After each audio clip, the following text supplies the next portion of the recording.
England manager Gareth Southgate says Dele Alli will have learned from his experiences. England manager Gareth Southgate says Dele Alli's one-match ban was fair and he thinks the player will learn from the experience. The Tottenham midfielder will have to sit out Thursday's World Cup qualifier at home to Slovenia as punishment for making an offensive gesture during the win over Slovakia.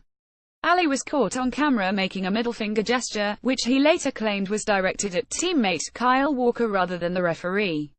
FIFA apparently accepted his claim, settling on a one-match ban and a £3,850 fine for a gesture which it deemed offensive and unsporting.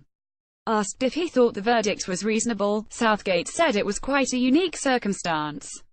I think it is probably a fair outcome. Gareth Southgate says he has discussed the suspension with Dele Alli. I have discussed it with Dele throughout, so he recognises his responsibilities and how things will be viewed, and how his world is changing in terms of the attention on him and the spotlight on him. He won't do it again, that's for sure. It's an experience he will have learned from. Asked if he would be discussing the matter further with the 21-year-old, Southgate implied that a line had been drawn under the matter. We have had good conversations about loads of different things, he said. So now my focus is on him being ready for the game on Sunday against Lithuania and making sure he is aware of how we are playing and all the things we are trying to do with the team.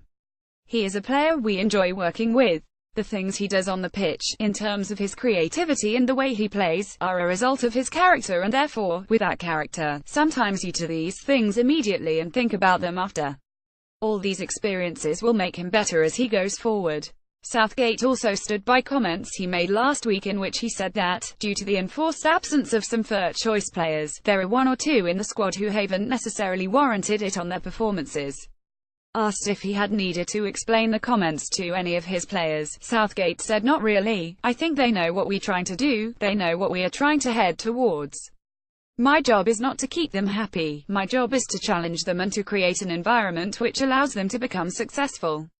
We need everybody fighting for a place, because that raises the performance level. If we get the results we want, heading towards next summer, I hope to have the dilemma of picking 23 for the World Cup, so, if that is 23 from 38, which we are possibly looking at, there are going to be some difficult calls to make. Managers don't necessarily select teams, players do, because of the way they are playing and the form they are in.